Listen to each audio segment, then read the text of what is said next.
Hello, नमस्कार. कसे आहात सर्वजण? मस्त आहात ना? मस्त राहा, आनंदी राहा आणि सर्वांचं खूप खूप स्वागत आजच्या माझ्या नवीन व्हिडिओमध्ये.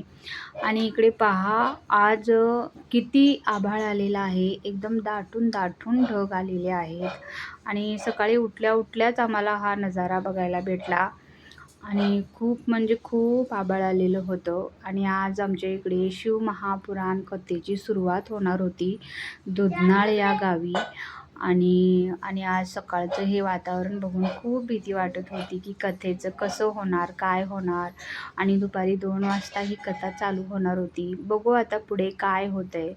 आणि इकडे बघा, आईची तयारी चालू झालेली आहे आता, की वाटाणा शिजत घालायचं. रात्री या वाटाण्याला आईने भिजत घातलेलं होतं. आणि कारण आज सकाळी पाणी येणार होतं आणि पाणी सकाळी लवकर सोडतं. 6पर्यंत 6-7पर्यंत पाणी येतं लवकर. म्हणजे तेवढ्या लवकर कोण बाहेर येत नाही सहसा. उठतेच सगळेजण, मध्येच असतात, पण बाहेर तेवढं कोण फिरत नाही. आणि नळं आपले कसं बाहेरच्या साईडला आहेत. आपल्याला ऑन द वे जाग्यावर पाणी नाही येत. आपल्या नळांना पाणी येतं इकडं. आणि हे नळं जे आहेत सगळ्यांच्या नळांनाच पाणी येतं. पण कसं आहे, आपले जे नळ आहेत ते असं बाहेरच्या ठिकाणी आहेत. आम्ही अजून कनेक्शन जागेवर वगैरे घेतलेलं नाही आहे, गॅसच्या वगैरे ठिकाणी. आपल्या किचनमध्ये जे आपण म्हणतो की तिकडे पाण्याचे नळ आपलं कनेक्शन नाही अजून. नळं आपले बाहेरच आहेत. मग आपल्याला लवकर उठावं लागतं आणि पाणी भरून घ्यावं लागतं पूर्ण. आणि पाणी आलेलं आहे. मी मोटर वगैरे सगळं लावलेलं आहे आणि मग सगळं स्वयंपाक करायला खूप उशीर होतो. त्यामुळे हे असं काहीतरी आमचं नियोजन असतं की काहीतरी करायचं नाश्त्याचं वगैरे. बाहेरून पण आणायला म्हणजे खूप महाग झालं आहे आता. आणि बाहेरचं तेवढं काही जमत नाही लेकरांना. कधी तर बाहेरच जाऊन खाऊन येतो आम्ही. घरी काही मी आणायचं तेवढं बघत नाही. आणि सहसा तर मी लेकरांना जेवढं पौष्टिक आपल्याला देता येईल खायला तेवढं मी द्यायचा प्रयत्न करते. आणि वाटाणेसुद्धा आपल्या शरीरासाठी खूप चांगले आहेत. आणि मी मॉलमध्ये गेल्यावर 1-2-3 पाकीट असंच आणलेले होते. खूप दिवसापासून होते. मला करायचं होतं पण मला आठवणच राहत नव्हती. आणि इकडे आईनं रात्रीच म्हणलं की सकाळी पाणी येणार आहे बाई, चला वाटाणे घालूया. तर इकडे वाटाणे घेतलेले आहेत. आणि मेन म्हणजे आईला कुकर लावता येत नाही. मग आई बोलली की मीच हे कुकर लावते. मग मी बसले साईडला आईला सांगायला की कुकर कसा लावायचा. म्हणजे आईने कधी कुकर वगैरे नाहीच लावलेलं, म्हणजे जमत नाही तेवढं लावायला वगैरे. Mixer, cooker, washing machine. आई अक्षरशः गिझरचं सुद्धा म्हणजे बटन चालू करायला घाबरते. लाकडाने वगैरे चालू करते. हे कसं आहे ना, ह्यांचं अगोदरचं अजूनही ते खूप करेंटला भितात करतात. आणि ते बघा आता आई टोपण लावायचा प्रयत्न करते कुकरचा. येतं पण तेवढं म्हणजे कसं मला हे येतं आहे असं त्याने हे करत नाही, घाबरल्यासारखं होतं. आणि मग फायनली आईनं टोपण लावली आणि आता गॅसवर ठेवत आहे वाटाणे शिजण्यासाठी. आणि चला याच्या 1-2 शिट्या काढल्या की वाटाणे छान असे शिजून येतात. आणि मस्त अशी एक फोडणी मारलं ना, भरपूर कांदा आणि काळं मिरचू घालून फोडणी मारली की वाटाणे छानही लागतात खायला. असो, इकडे पहा आपलं पाणी भरायचं काम चालू आहे. इकडं बघा मोटर मी लावले, खड्ड्यात पाणी चालू आहे. आणि माझा खड्डा बघा बरंच याच्यामध्ये 500-600 लिटर म्हणजे 700-800 लिटरच्या पण पुढे पाणी मला याच्यामध्ये साठवता येतं. आणि वरच्यावर जे काही आहे मी त्याच्यामध्ये थोडं थोडं भरून घेते. आणि इकडे बघा पाणी आल्यामुळे जरा झाडांना जास्तीचं पाणी भेटलं आज सकाळ सकाळ. आणि बघा झाडं किती छान दिसत आहेत. आणि कमळाच्या झाडाचं एक वेगळंच झालं आहे की एक पान साईडला आले, खूप मोठं झाले तो पान. आणि सगळे खालतीच आहेत डेऱ्यामध्ये.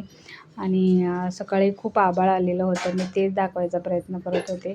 आणि हे बघा पाणी खूप मोठं आहे आज, नाहीतर एवढे प्रेशरने येत नाही. आणि सैतुकाचं तर झाडाचं काही सांगायचंच नाही, कसलं सुंदर दिसतंय बघा हे झाड. अगदी ह्या झाडाला लावून फक्त 4 महिने झाले तर. आणि खूप सुंदर दिसते. आणि हे बघा आज माझी दिवसभरची धावपळ झालेली आहे. सगळं पाणी झालं, सगळं झालं. आणि आता मी संध्याकाळी बाहेर आलेली आहे. का तर आज दिवसभर खूप कामं होती आणि लेकरांना सुट्टी असल्याने ते लेकरं पण म्हणजे खूप हातात कामं करू लागतात. छोटी-छोटी असतात, की पाणी द्या, हे करा, ते करा, दिवा लावा कधी-कधी, हे ते असतं असं. मग लेकरं हैराण झाले आणि ते बोलले, की "आई आज काहीतरी खायला आण बाहेरून." आणि चला मग मी विचार केला, की लेकरांसाठी छान असे आंबे घेऊन जायचे. आणि इथं बघा मी खूप जाग्यात आंबे बघितले. पण इथं मला एक आजी आणि आजोबा हे आंबे विकत बसलेले दिसले. आणि मग मला खूप छान दुकाने होती आणि सगळी यंग वगैरे लोकं विकत होती. पण मला असं वाटलं, की मी जाते वेळेसच यांना बघून गेले होते खाली गावात जाताना, आणि येताना इथं आंबे मला घ्यायचे होते. का तर आपल्याला इथं आंबे पण मिळतील आणि या गरिबांना आपली छोटीशी मदत होईल. बघा ना कसे बसले होते. आजी इथं गाड्यावर बसलेली होती आणि आजोबा खाली खुर्ची टाकून बसलेले होते. आणि रात्रीचे बरेच 9 वाजले होते. यांना आपण हे विकून घरी जायचं असतं. मग मी गेले आणि मग ह्याच्यामध्ये म्हणजे आंबे बरेच असे डाग वगैरे लागलेले होते. पण हे आंबे खराब नव्हते.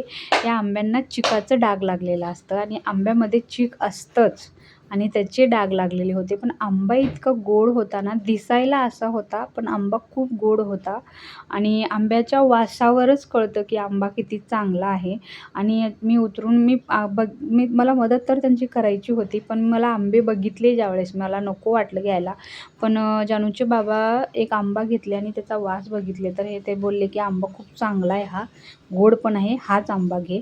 मग आम्ही बरंच त्यांच्यापाशी 2.5-3 किलोच्या जवळपास, म्हणजे मी याच्यामध्ये जितके चांगले निघतील ना, तितके सगळे, आणि बरंच 2.5-3 किलो चांगले निघाले. आणि मी यांच्यापाशी तेवढे सगळे आंबे खरेदी केले. आणि बाजूलाच एक आंबे होते, ते कलमी आंबे आहेत आणि मला जास्तीचे हेच आंबे आवडतात. चिरून जे खायचे असतात ना, हे आंबे मला आवडतात. मग मी इथं हे 1 किलोवरच घेतले, कारण हे घरी कोण खात नाही. रस करतात ह्या केशरी आंबा आहे हा, याचाच रस करतात आणि लेकरं हेच खायला बघतात. ते चिरून खात बसायला त्यांना कंटाळा येतो. त्यामुळे त्याने खात नाहीत. मग मला एकटीला बस झाले, 2-4 बसले 1 किलोमध्ये आणि तेवढेच मला बस झाले. मग मी बघा आमचे आंबे घेऊन झालेले आहेत. आणि आम्ही ऑनलाईन काही पे केलो आणि ₹100 जे होते ते बोलले, की मला एक ₹100 वरतून द्या, कारण मलाही काहीतरी इथून घ्यायचं आहे. मग ठीक बोललो आम्ही. वरून मी ₹100 दिले आणि त्यांचा जो भैय्या होता तो कोणीतरी आलेला, त्यांच्या मोबाईलवर आम्हाला ऑनलाईन त्याने पे करायला सांगितलं आणि आम्ही तिकडं पे केलं. आणि आता चला आम्ही पुढे निघालेलो आहोत, कारण आता आम्हाला फोन आलेला आहे आमच्या दूधवाल्या भैय्यांचा. ते भैय्या कसं असतं, खेडेगावचं पूर्ण दूध गोळा करतात ते संध्याकाळी आणि ते डेअरीला येतात थेट आणि मग तिथून आम्हाला म्हणजे चांगलं दूध मिळतं. कसं आहे ना, पॉकेटचं वगैरे दूध ते पण खूप चांगलं असतं, भरपूर फॅटचं असतं. पण आता जर आपल्याला इकडं चांगलं प्रमाणामध्ये खेडेगावचं जर दूध आपल्याला भेटत असेल, ऑन द वे असं चांगलं आपल्याला मिळत असेल, तर आपण कशाला म्हणजे पाकीट वगैरे घ्यायला जायचं. एक एमर्जन्सी टाईमाला पॉकेटचं वगैरे आम्ही पण वापरतो दूध. पण आपल्याकडे अजून आपल्याला मिळते हे दूध, की लगेच आपल्या आजूबाजूला, मी उमरगा शहरामध्ये राहते आणि आजूबाजूला आमच्या बरेच खेडेगाव आहेत आणि ते काही स्वतः येऊन इकडे दूध वगैरे घालत नाहीत. तर त्यांना जाग्यावर दूध घ्यायला असे भैय्या इथून वगैरे गाडी, टँक वगैरे घेऊन जातात.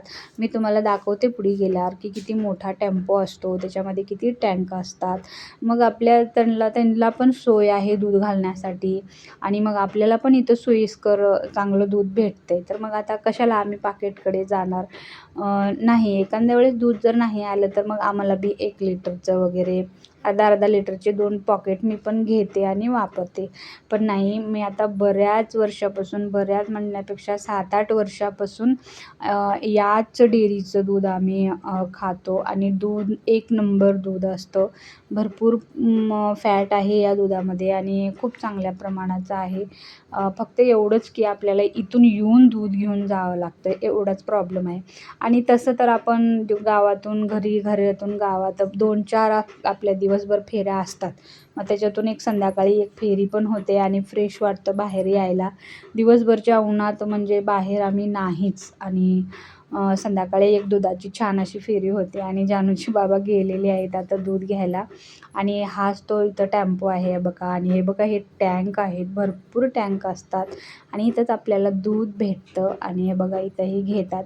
आज आम्ही कॅटली नाही आणलेली होती, आज आम्ही बाटलीवरच ॲडजस्टमेंट केलं. आणि मग जाते वेळेस एक जाग्यात आम्हाला आमचं जे दुकान आहे त्या दुकानात आम्ही जाते वेळेस आम्हाला त्याने थांबवले आणि त्याने बोलले की मी नवीन शेवई घेतलेली आहे आणि बघा तुम्ही न्या आणि बघा खाऊन कशी झाली आहे मला सांगा, म्हणजे मला अजून शेवया ऑर्डर करता येतील. आणि कसं आहे ना, आपण विश्वासाचे गिराईक आहोत आणि खूप दिवसापासून खूप वर्षापासून आपण तिथं गिराईक आहोत. तर त्याने विश्वासाचं म्हणजे काहीही जर नवीन त्याने काही ट्राय करायचं असलं तर आम्हाला पण देतात, जे कोण त्यांचं विश्वासाचे आहेत त्याच्यामध्ये आम्ही पण एक आहोत. आणि मला आता घरी गेल्यावर म्हणजे करायचा बिलकुल मूड नव्हता.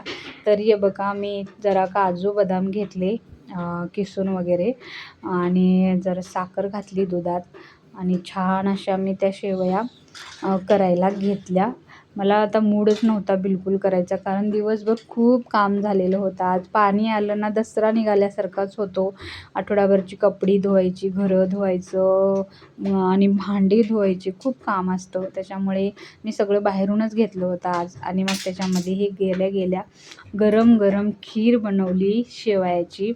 बघा खीर कशी झालेली आहे. खूप साध्या प्रमाणे म्हणजे खूप साध्या पद्धतीनं बनवले. मी नेक्स्ट टाईम नक्की चांगली बनवेन अजून. आणि या सर्वजण खीर खायला. आणि आजचा दिवस असा होता. आणि तुम्हाला माझा व्हिडिओ कसा वाटला, छान वाटला का, काही मिस्टेक आहेत का, आणि कसा वाटला मला नक्की कमेंट करून कळवा. आणि व्हिडिओ अजून कशा पद्धतीनं बनवलं पाहिजे किंवा कशी याच्यामध्ये काही चुका आहेत का, आणि कसा वाटला व्हिडिओ मला प्लीज नक्की कमेंट करा, लाईक करा, शेअर करा. आणि असे नवीन नवीन अजून व्हिडिओ बघण्यासाठी प्लीज माझ्या चॅनलला सबस्क्राईब नक्की करा. आणि सगळेजण ही गोड गोड खीर खायला नक्की या. आणि थँक्यू माझा व्हिडिओ बघितल्याबद्दल. श्री स्वामी समर्थ.